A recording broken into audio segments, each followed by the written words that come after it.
जय श्री राधे राधे राधे। प्रिय बंधुओं, प्रिय साथियों, आज हमारे साथियों ने बहुत ही सुंदर प्रश्न किया है और उसका हम उत्तर देने जा रहे हैं। साथियों प्रश्न पूछा है कि शब्द वेदी बाण जो जहाँ से शब्द निकलता है वही लगता है, फिर श्रवण कुमार के घड़े पर दशरथ जी का बाण न लगकर श्रवण कुमार को क्यों लगा। तो यहाँ पर पूछा है साथियों कि शब्द वेदी बाण श्रवण कुमार को क्यों लगा। तो साथियों मैं इसका उत्तर देने जा रहा हूँ, आप समझिए। और मेरे चैनल पे आपने सब्सक्राइब नहीं किया है तो कर लीजिए साथियों। और साथियों बड़ा गहरा रहस्य इसमें। बात यहाँ से शुरुआत होती है साथियों कि बात यह है कि युद्ध में शत्रुओं को मारने हेतु मुख्यतः प्रत्यक्ष पाकर या दूर से देखकर निशाना लगाकर मारा जाता था। यही आज भी होता है, परंतु इन परिस्थितियों के विपरीत यदि शत्रु ऐसी जगह पर है कि वह दिखाई तो नहीं देता, परंतु यह निश्चित रूप से है कि वह इस अदृश्य अवस्था में शत्रु को उसकी आवाज को सुनकर उसके होने का स्थान को मन में निश्चित करके जिस बाण को शत्रु को मारा जाता है उसे शब्द वेदी बाण कहते हैं। इस स्थिति में शब्द वेदी बाण निकलने वाले का स्थान का ही भेदन करे, ऐसा कोई नियम उदाहरण धर्म ग्रंथों में नहीं आता। इससे यह स्पष्ट है कि शब्द वेदी बाण शब्द निकलने के स्थान पर ही लगे, ऐसा कोई नियम नहीं है। शब्द निकलने को ही निर्धारित करता है और ऐसी दिशा में उस बाण को शब्द निकलने के स्थान पर ही नहीं वरन लक्ष्य करके ही लगाना चाहिए।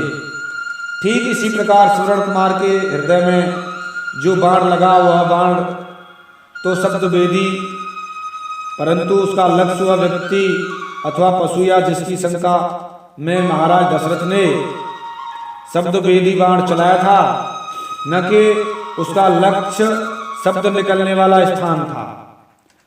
उस बाण को तो उसकी जान लेनी थी जो जल पी रहा था या जल भर रहा था अथवा जल ग्रहण कर रहा था। इसी कारण महाराज दशरथ जी ने जल के कलरव लोटा डुबाने के जल में उत्पन्न आवाज के आधार पर ही उस व्यक्ति अथवा पशु पर जो जल ग्रहण कर रहा है उस शब्द वेदी बाण का निशाना लगाया जो श्रवण कुमार के हृदय में जा। यदि श्रवण की जगह कोई पशु भी होता तो यह बाण उसके मुख में न लगकर उसके शरीर के ऐसे स्थान पर ही लगता जहां लगने से उसकी मृत्यु होती। इस प्रकार भ्रम के प्रथम अंश का निराकरण हो जाता साथियों। क्योंकि साथियों आपने देखा होगा कि कुत्ते को डंडा मारते हैं तो कुत्ता डंडे को पकड़ता है, कुत्ता ही समझता है डंडा मार रहा है मुझे। लेकिन शेर को डंडा मारते हैं तो शेर को गोली से मारते हैं तो शेर उस गोली को नहीं पकड़ता, बंदूक को नहीं पकड़ता, उस मारने वाले को ही खाता है, उसी को पकड़ता है। कभी देखा है कि शेर कभी मारने वाले की राइफल पर झपटा हो, राइफल को लेकर भागा हो, व्यक्ति से कुछ नहीं कहा हो। शेर जानता है, कुत्ता इतना नहीं जानता। कुत्ता ही जानता है कि मुझे इस डंडे ने मारा है, शेर जानता मुझे इस राइफल ने नहीं, ये व्यक्ति ने मारा है, व्यक्ति मारता है। तो साथियों यहाँ पर ये रिजल्ट और नियम है कि मारने वाला कौन है। मारने वाला डंडा नहीं है, मारने वाला व्यक्ति है। इसी प्रकार जो लक्ष्य है उसी लक्ष्य को निर्धारित करके शब्द वेदी बाण चलाया जाता है। और जो व्यक्ति कहते हैं कि श्रवण कुमार के लगा, उनके लगा, ऐसा साथियों सही बात है कि जो शब्द वेदी बाण था वह ऐसे स्थान पर लगा जिससे मृत्यु हो जाती है। साथियों मैंने आपके प्रश्न का उत्तर देने का प्रयास किया है क्योंकि ये जो बात है, ये जो प्रसंग है बड़ा गहरा है। इसमें कई ऐसी बातें आती हैं कि लोगों को समझना बड़ा कठिन हो जाता है, क्योंकि दशरथ जी ने जो शब्द वेदी बाण चलाया था वो शब्द वेदी बाण उस लक्ष्य को निर्धारित करके चलाया, क्योंकि आवाज जो कर रहा था तो निर्जीव थी, निर्जीव आवाज करता है, लक्ष्य निर्जीव नहीं था। जिसके द्वारा कराई जाती है लक्ष्य होता है। आप बताइए, आप डंडे ने मारा है, फिर डंडे ने मारा है तो व्यक्ति को सजा क्यों दी जाती है? मारती तो बंदूक से व्यक्ति मारा गया, सजा व्यक्ति को क्यों दी गई? जेल में व्यक्ति क्यों जाता है? देखा होगा, अरे से बंदूक से मारा।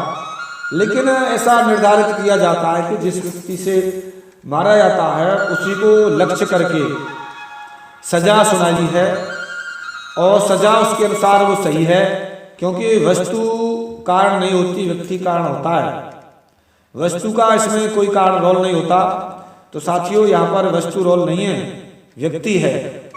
इसी कारण से ईमानदारी है, देखा भी जाता है कि व्यक्ति को सजा ही दी जाती है, उसकी वस्तु को नहीं। जितने भी कारण होते हैं आपने देखा होगा, सजा जब दी जाती है तो व्यक्ति को दी जाती है और उसको दंड देने का कार्य वस्तु करती है। तो साथियों, आपको ये प्रश्न जरूर अच्छा लगा होगा। मिलता हूँ किसी एक विशेष गहरे रहस्य के साथ में, तब तक के लिए जय श्री राधे राधे राधे, जय श्री राधे राधे राधे।